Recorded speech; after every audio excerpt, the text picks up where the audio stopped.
اعوذ باللہ من الشیطان الرجیم بسم اللہ الرحمن الرحیم الحمد للہ الذی جعلنا من المتمسکین بولایۃ امیر المؤمنین علی بن ابی طالب علیہ الصلاۃ والسلام۔ خواتین و حضرات، آج خواجہ غلام السیدین لائبریری کی جانب سے حسب دستور امیر المؤمنین کی ولایت کے جشن میں اقدار غدیر کے عنوان سے ایک مختصر پروگرام رکھا گیا ہے، اور اس پروگرام میں لائبریری کی جانب سے آپ تمام شرکاء کا اور بالخصوص جامعۃ الزہرا سلام اللہ علیہا کی تمام طالبات کا شکریہ ادا کرتے ہیں اور خوش آمدید کہتے ہیں۔ اس پروگرام میں آج زینت افروز ہیں جناب حجت الاسلام والمسلمین جناب شیخ محمد حسین رئیسی صاحب، اور مدیر جامعۃ الفاطمہ زہرا جناب شیخ حجت الاسلام والمسلمین شیخ حمید ناصری صاحب، اور تمام شرکاء آج اس پروگرام میں شریک ہوئے، اس کے لیے ہم آپ سب کا شکریہ ادا کرتے ہیں۔ عزیزان، خواتین و حضرات، جیسا کہ ہمارا موضوع ہے اقدار غدیر یعنی ویلیوز آف غدیر، اس مختصر سے سیمینار کا موضوع، کسی بھی سماج کی جو بنیادیں ہوتی ہیں وہ اقدار میں پیوست ہوتی ہیں۔ اقدار اگر بلند ہو تو سماج بلند ہوتا ہے، اقدار اگر پست ہو تو سماج پست ہوتا ہے، اقدار قوی ہو تو سماج قوی ہوتا ہے۔ اگر کسی گروہ کو ناپنا اور تولنا ہے تو اس کی کثرت کو نہیں دیکھا جانا چاہیے کہ کتنے لوگ ہیں، کس ملک میں کتنے لوگ ہیں، کس جگہ کتنے لوگ ہیں، کس شہر میں کتنے لوگ ہیں، کس گاؤں میں کتنے لوگ ہیں، بلکہ یہ سب بحثیں فضول ہیں۔ اگر دیکھا جائے تو یہ دیکھنا ضروری ہے کہ اس سماج میں اقدار کیسے ہیں۔ اگر اقدار بہتر ہے تو وہ سماج بہتر ہے، اگر اقدار خراب ہے تو سماج خراب ہے۔ چاہے اس سماج میں لمبی لمبی عمارتیں کیوں نہ ہو، چوڑی چوڑی سڑکیں کیوں نہ ہو، ٹیکنالوجی کا بولتا ہوا ٹھاٹے مارتا ہوا سمندر ہی کیوں نہ ہو، وہ جتنی بجلیوں کی گرج ہو، روشنی کی چمک ہو، جتنا چمک دمک اور رمق ہو، سب کچھ ہو، لیکن اگر اقدار نہ ہو تو انسان شناس سماج کی نظر میں وہ سماج بالکل خراب ہے۔ میری باتیں شاید آپ محسوس فرما رہے ہوں گے۔ آپ جانتے ہیں آج دنیا میں بہت سے ایسے سماج ہیں جو کہنے کو کتابوں میں، تحریروں میں، القابات میں، مجلوں میں، میگزینس میں، اخبار میں، ٹی وی کی ہیڈ لائن میں وہ کہنے کو ترقی یافتہ معاشرے کہلائے جاتے ہیں، یا دوسرے لفظوں میں کہوں تو ڈیولپ نیشنز کہلائے جاتے ہیں۔ لیکن جب انہی ڈیولپ نیشنز کے گریبان میں جھانک کر ہم اور آپ ذرا دیکھنے کی کوشش کرتے ہیں، انہی ترقی یافتہ ممالک کی گلیوں میں ذرا صبح صبح ٹہل لیجئے، کبھی شام کو ٹہل لیجئے، کبھی دوپہر کو ٹہل لیجئے، تب آپ کو دیکھنے کو ملتا ہے کہ کبھی کوئی انسان پڑا ہوا ہے، کوئی پرسان حال نہیں ہے، کبھی کوئی بوڑھا باپ اپنی اولاد کے انتظار میں بیٹھا ہے، کوئی پرسان حال نہیں ہے۔ نشے کی لت میں اس طرح سے جوان مدہوش ہیں کہ ان کو کوئی پوچھنے والا نہیں، ابھی بلوغ کے سن تک نہیں پہنچے، لیکن کثرت سے ایک نوجوانوں کی تعداد ایسی ہے جو اپنی زندگی کی ابتدا میں ہی خودکشی کر کے اپنے ہاتھوں سے خاتمہ لکھ کے بیٹھ جاتے ہیں۔ اگر دنیا اسے بہترین سماج کہے تو دنیا کہے، لیکن غدیری کبھی اسے ایسے سماج کو بہترین سماج نہیں کہہ سکتا۔ عزیزان محترم، یہ پروگرام اسی عنوان سے رکھا گیا ہے کہ غدیر کے اقدار کو سمجھنے کے لیے، غدیر کے اقدار کو پہچاننے کے لیے اور غدیر کے اقدار کو زندہ کرنے کے لیے ہم اور آپ گفتگو کریں، سمجھیں، بیٹھیں، غور کریں۔ اور یہ عزیزو، میں آپ کی خدمت میں عرض کروں کہ یہ اقدار سماج میں اکیلے کبھی مردوں سے زندہ ہو نہیں سکتا ہے۔ عورتیں اس سماج کا آدھا حصہ ہیں، تو ان کو اس اقدار کی جنگ میں اپنا کردار نبھانا ہے۔ اور اگر اقدار کی جنگ اتنی مہم نہ ہوتی تو یاد رکھیے، میں دعوے کے ساتھ کہہ سکتا ہوں، اللہ نے اس کائنات میں جب اقدار کی بنیادیں رکھیں تو اس اقدار کے سب سے پہلے پیغمبر کو زمین پر بھیجا، حضرت آدم کو بھیجا۔ لیکن یہ کار جہاں اتنا آسان نہ تھا، یہ دنیا کا کام، یہ اقدار کی جنگیں اتنی آسان نہ تھیں۔ آدم کو تنہا نہیں بھیجا، حضرت حوا کو ساتھ میں بھیجا۔ یہاں اس تحریک کے اقدار کی جنگ کے سب سے ایک بہت عظیم سپاہی حضرت ابراہیم کو جب بھیجا تو چاہے کتنے بڑے اولو العزم پیغمبر ہوں، صاحب رسالت ہوں، کتنی بڑی شخصیت ہوں، اے ابراہیم اس اقدار کی جنگ میں آپ کو بھی ایک کردار کی ضرورت ہے، ایک نسوانی کردار کی ضرورت ہے جسے ہاجرہ کہا گیا۔ اب وقت کے پہیہ جیسے جیسے بدلتا ہے، ختم نبوت و آخری معراج انسانیت کے تاج بردار کو جب زمین پر جلوہ افروز کیا گیا تو آسمان سے ندا آئی، اے قدرت کے انمول رتن اور اے حبیب خدا، یہ کار جہاں بہت دشوار ہے، یہاں اقدار کی جنگوں کو لڑنا، اقدار کو نافذ کرنا، اقدار کو زندہ کرنا، یہی آپ کا ہدف ہے، لیکن یہ کام تو اتنا آسان نہیں۔ لیجیے آپ کے لیے بھی ایک یاور و مددگار ہم بھیج دیتے ہیں۔ خدا کی طرف سے حضرت خدیجۃ الکبریٰ سلام اللہ علیہا کا انتخاب ہوا۔ اب حفاد پیغمبر ایک وہ ذات ہیں جس پر ساری شریعت کا بوجھ ڈال دیا گیا، ساری شریعت کی ذمہ داری ڈال دی گئی، یا یوں کہوں کہ سارے اقدار کی ذمہ داری ڈال دی گئی۔ جو صاحب غدیر ہے، جو صاحب لافتہ ہے، جو صاحب بدر و حنین ہے، اب ان کی جب باری آئی تو وہاں بھی آواز قدرت آتی ہے، جب آج تک ہم نے کبھی تنہا آپ کو نہیں چھوڑا، اے اقدار کے سپاہیوں، آپ کے لیے فاطمہ زہرا سلام اللہ علیہا کو بھیجا جا رہا ہے۔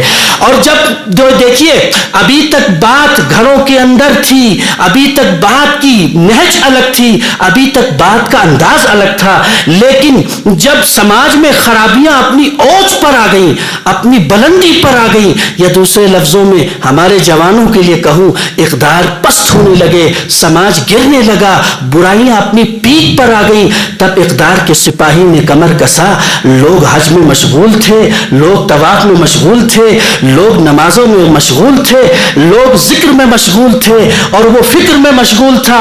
یہ فکر کا سپاہی کمر باندھتا ہے اور خانہ کعبہ سے ودا لیتے کہتا ہے کہ یہ ذکر کا نہیں، یہ فکر کو فکر کرنے کا دور ہے، یہ بیٹھ کر خانہ خدا میں حج کرنے کا نہیں، حج کو بچانے کا دور ہے۔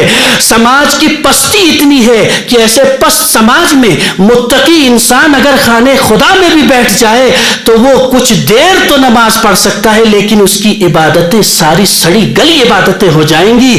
اب یہ فکر کا، اب یہ اقدار کا سپاہی میدان کا رخ کرتا ہے، اور جب یہ میدان کی طرف بڑھتا ہے تو تاریخ بشریت کی سب سے بڑی جنگ ہے کربلا کی جنگ۔ اور یہ دیکھیے کہ جنگیں بڑی اس وجہ سے نہیں ہوتی میرے دوستو، عزیزو، طلبہ و طالبات، آپ جانتے ہیں جنگوں کی اگر فہرست بنائی جائے تو جنگیں بڑی بڑی جنگیں ہیں، عالمی جنگ ہے، ورلڈ وار فرسٹ ہے، ورلڈ وار سیکنڈ ہے، اب شاید ورلڈ وار تھرڈ کی تیاریاں چل رہی ہیں، کتنی جنگیں ہیں۔ کرگل والوں کو تو جنگ کی مثالیں دینے کی ضرورت نہیں ہے، جنہوں نے کئی جنگوں کا مشاہدہ کیا ہے، لیکن عزیزو یہ تلواروں کی، اسلحوں کی، اقتدار کی جنگ اور ہوتی ہے، اقتدار کی جنگ اور ہوتی ہے، اقدار کی جنگ اور ہوتی ہے۔ اور کربلا وہ میدان ہے، کربلا وہ میدان ہے جہاں اقتدار کی جنگ نہیں تھی، اقدار کی جنگ تھی۔ اور جب جنگ اقدار کی ہو تو یہ سنت الہی ہے، یہ قانون الہی ہے،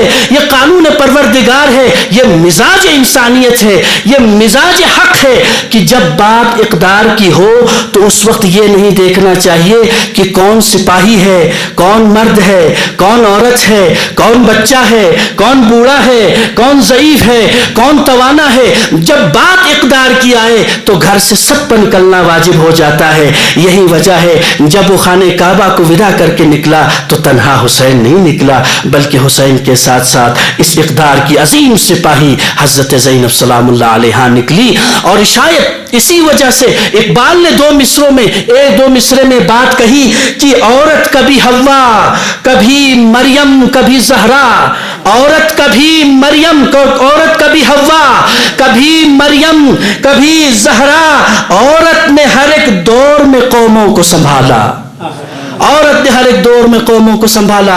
یقیناً اس غدیر کے اقدار کی تبلیغ و ترویج میں خواتین کا اہم کردار ہے۔ اور ایک آخری بات کہہ کے ہمارے خطیب کو، مہمان عزیز کو آواز دے رہا ہوں، یاد رکھیے شاید یہ اقدار، یہ ویلیوز، یہ کچھ اصطلاحیں موٹی موٹی ہوتی ہیں، کتابی اصطلاحیں ہوتی ہیں، یہ علمی اصطلاحیں ہوتی ہیں، شاید یہ نوجوان بچوں کو سمجھ میں نہ آئیں، میں آپ کے لیے تھوڑا آسان کر دیتا ہوں۔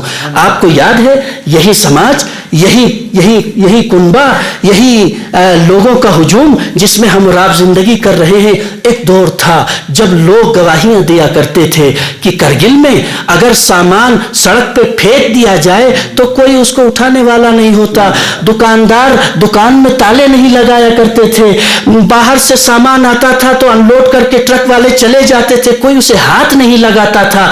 آپ نے کبھی غور کیا کہ اگر وہ سماج تھا تو آج اگر کوئی تبدیلی آئی ہے کہ نہیں؟ آپ جانتے ہیں اس سماج میں اور اس سماج میں کیا فرق ہے، اس دور میں اس دور میں کیا فرق ہے؟ یاد رکھیے اس دور کے لوگوں کے پاس لباس اچھے نہیں تھے، کھانا اچھا نہیں تھا، کرسیاں نہیں تھی، ٹیبل نہیں تھے، بجلی نہیں تھی، کمائی نہیں تھی، یہ بڑی بڑی لمبی عمارتیں نہیں تھیں، سب کچھ نہیں تھا۔ لیکن آج سب کچھ ہے، لیکن ان کے پاس اقدار تھے، آج اقدار نہیں ہے۔ اور یہ اقدار ہمارا تشخص ہے، یہی اقدار ہماری لیگیسی ہے، یہی اقدار ہماری پہچان ہے۔ عزیزو، غدیر اگر تاریخی واقعہ ہوتا تو کبھی اہل بیت علیہ السلام اس کو زندہ کرنے کا حکم نہ دیتے، لیکن غدیر صرف ایک واقعہ نہیں، غدیر اقدار کا وہ سرچشمہ ہے جو سماج کے لیے آب حیات کا کام کرتا ہے۔ بہت بہت شکریہ مہمان عزیز جناب حجت الاسلام والمسلمین شیخ محمد حسین رئیسی صاحب، آپ نے بہترین بحث کی اور ایک نقطہ جو جالب تھا، اور واقعی میں یہاں جو طلاب طالبات بیٹھے ہیں وہ سمجھ سکتے ہیں اس بات کو کہ غدیر کے اس پورے کلام میں، خطبے میں ایک نقطہ بہت ہی جالب ہے، وہ ہے دین اللہ سے دینکم کا سفر جو ہے۔ واقعی یہ ایک علمی نقطہ ہے جہاں میں طلاب اور طالبات کی خدمت میں عرض کروں گا کہ اس پہ مزید اس کو ہم جو ہے اس کو کھولنے کی اور پڑھنے اور سمجھنے کی ضرورت ہے۔ یقیناً غدیر جو ہے ایک ایسا سمندر ہے جہاں سے علم و معرفت کے گوہر جو ہے ہمیں دریافت ہوتے ہیں۔ دوستوں، جوانوں، جیسے کہ شیخ صاحب نے کہا کہ ان کی مجبوری ہے کہ بہت سارے الفاظ، ٹرمینالوجیز ایسی ہیں جو عربی اور فارسی میں ہوتی ہیں جن کا متبادل نہ ہونے کی وجہ سے بہت ساری باتیں جو ہے وہ اسی شکل میں بیان کرنی پڑتی ہیں۔ میں اس بات کو سمجھ سکتا ہوں چونکہ میں جب خود ان نشستوں میں بیٹھتا تھا اور بہت گاڑی گفتگو ہوتی تھی تو بھاری لگتا تھا، لیکن آپ نے جو بہت اہم نکات بیان کیے، میں یہ جو اس صفحے میں بیٹھے ہیں یہ نونہال ہیں، یہ آتے ہیں لائبریری میں پڑھنے کے لیے، ان کے لیے عرض کر رہا ہوں۔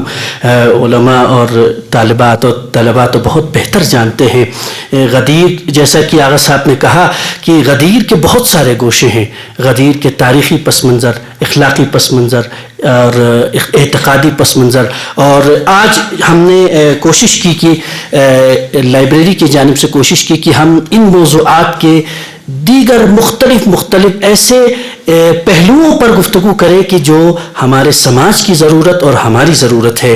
انہی میں سے ایک آپ کی خدمت میں عرض کیا تھا کہ اقدار غدیر ہے۔ اقدار سماج میں کتنے مہم ہوتے ہیں، اقدار کی امپورٹنس کتنی ہوتی ہے، میں نے آپ کی خدمت میں پہلے بھی عرض کیا اور آغا صاحب نے بیان کیا کہ غدیر اقدار کا وہ ایسا مجمع اور منبع ہے کہ کاش اگر غدیر کو اگر زندہ رکھا گیا ہوتا تو کوئی کربلا وجود میں نہ آتی۔ یہ لفظ جو ہے بہت ہی سرسری ہے، لیکن اس میں گہرائی اتنی ہے کہ دنیا کی ساری تاریخ اور فلسفے اگر تول کر ایک طرف رکھ دیے جائیں تو اس لفظ کا معنی شاید کبھی سمجھنے میں بہت دشواری ہو۔ میں جوانوں کے لیے میں آسان کر دیتا ہوں، اقدار کی اہمیت کتنی ہے۔ اقدار کے بہت سارے اساتید رہے ہیں، بہت سارے پیغمبر رہے ہیں، بہت سی شخصیات رہی ہیں جنہوں نے اقدار کے لیے، ویلیوز کے لیے لڑا ہے اور جانیں قربان کی ہیں۔ ان میں سے ایک سپاہی کا نام تھا سقراط۔ یہ علماء جانتے ہیں، بہتر سمجھتے ہیں، جنہیں سقراط، میں سقراط کہوں گا، آپ پھر سمجھیں گے پتہ نہیں، یہ مولوی ایسی موٹی موٹی باتیں کرتے ہیں، سادی سیدھی گفتگو نہیں کرتے۔ آپ کے لیے آسان کر دیتا ہوں، اسے انگلش میں بعض سوکریٹس کہتے ہیں، کچھ تو سوکریٹس کہتے ہیں. آپ ٹیس اور ٹیس میں زیادہ فرق مت کریے، بات سمجھنے کی کوشش کریے کہ یونان کا ایک فلسفی تھا سوکریٹس یا سوکریٹس، بہت بڑا فلسفی تھا، بہت بڑا اقدار اور اخلاق کا بہت استاد تھا.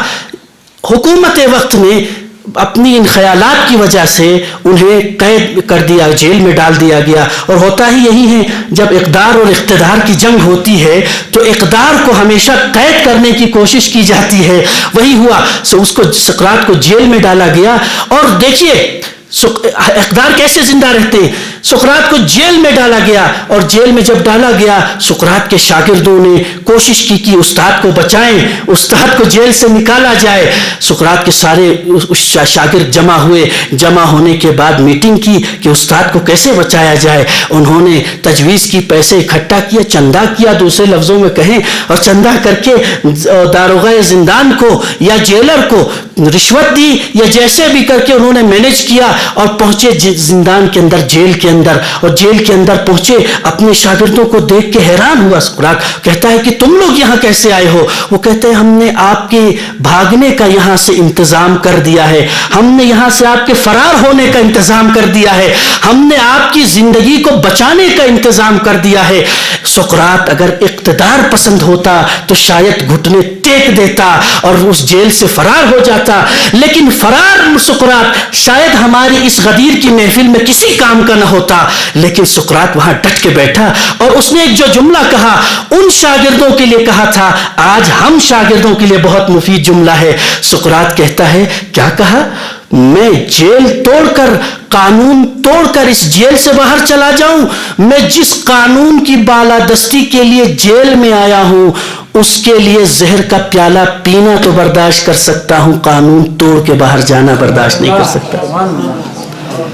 یہ جملہ آپ نے غور کیا، یہ تعلیم غور کیا آپ نے. یعنی ایک قانون کی بالادستی وہ اقدار کا پہلو ہے جس کو مسمار جب کر دیا جاتا ہے تو یزید جیسا شخص بھی حاکم وقت بن جاتا ہے.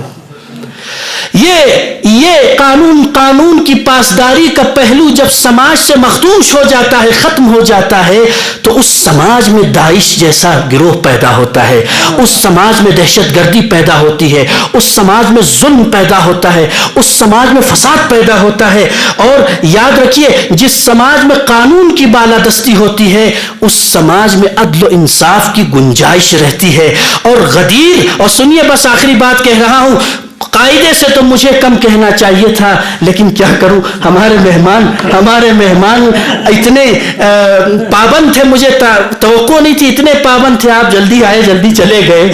لیکن یہ ہے کہ بس دو جملے سنیے کہ قانون کی اہمیت اتنی ہے، قانون کے بالادستی کی اہمیت اتنی ہے کہ اگر ان قانون کی بالادستی کو ملحوظ نظر رکھا جاتا تو کبھی اسلام کی اس ابتدائی خط سے، اس ابتدائی ٹریک سے کبھی اس سفر کو ڈیریل نہیں کیا جا سکتا تھا. نہ کبھی اس میں کوئی ابو سفیان پیدا ہوتا، نہ اس میں کوئی معاویہ پیدا ہوتا، نہ اس میں کوئی یزید پیدا ہوتا، نہ اس میں کسی طرح کا کوئی دہشت گرد گروہ پیدا ہوتا. اور سنیے بس بات سنیے، سمجھنے کی کوشش کریے. جس سماج میں قانون کی بالادستی ہوتی ہے وہاں عدل و انصاف کی گنجائش ہوتی ہے. اور جس جملے کے لیے میں نے اتنی زحمت دی ہے یاد سے سنیے گا، دھیان سے سنیے گا، غدیری سماعتوں کے ساتھ سنیے گا کہ جس سماج میں قانون کی بالادستی ہوتی ہے، غدیر کا پیغام یہ ہے کہ غدیر کے اقدار میں سے ایک اقدار یہ ہے کہ غدیری سماج وہ ہوتا ہے وہاں انصاف اور عدالت کی گنجائش ہوتی ہے.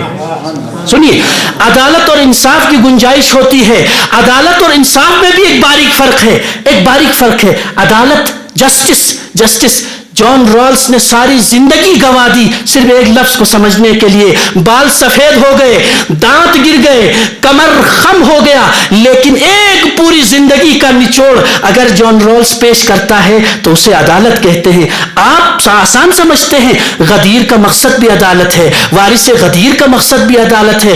ایک انسان نے زندگی لگا دی اس عدالت کو سمجھنے کے لیے. اور عدالت میں، انصاف میں اتنا فرق ہے. ہم غدیر میں صرف عدالت کی بات نہیں کرتے، ہم غدیر میں صرف انصاف کی بات نہیں کرتے، بلکہ غدیر عدالت کی بات کرتا ہے. جوانوں غور سے سنیے گا، عدالت اور انصاف میں ایک باریک سا فرق ہے. اگر اس روم میں, اس ہال میں جتنے لوگ موجود ہیں سب کو 1 کلو بریانی دی جائے, آپ خوش مت ہوئیے گا, بریانی کا اہتمام تو نہیں ہے, فرض کر لیجئے اس روم میں جتنے افراد ہیں ان سب کو 1 کلو بریانی دی جائے, یہاں بیٹھا ہوا منصف شخص یہ لکھے گا کہ تبرک عدالت کے ساتھ, انصاف کے عدالت کے ساتھ بانٹا گیا, عدالت کے ساتھ بانٹا گیا. سنیے, انصاف کے ساتھ بانٹا گیا, معاف کیجیے گا. عدالت اور انصاف میں باریک فرق یہی ہے کہ یہاں ممکن ہے ایسے افراد بھی ہوں جسے 1 کلو بریانی کی ضرورت ہی نہ ہو, جسے 2 کلو کھانے کی عادت ہو, کچھ ایسا ہو جو صرف 250 گرام کھاتا ہو, لیکن جس کی جتنی ضرورت ہے دنیا کے تمام نظام, سنیے بس آخری بات سنیے, دنیا کے سارے نظام یہاں تک بات کرتے ہیں کہ ہم ایکوالٹی کی بات کرتے ہیں, برابری کی بات کرتے ہیں, ایکوالٹی کی بات کرتے ہیں, سب کو ایک دے دینا یہ ایکوالٹی ہے, لیکن جس کی جتنی ضرورت ہے اس کو اتنا دینا یہ عدالت ہے. اور غدیر کے اقدار میں سے ایک قدر جو ہے, ایک ویلیوز میں سے ایک ویلیو وہ عدالت ہے. جس سماج میں عدالت زندہ ہو وہاں غدیر زندہ ہو سکتی ہے.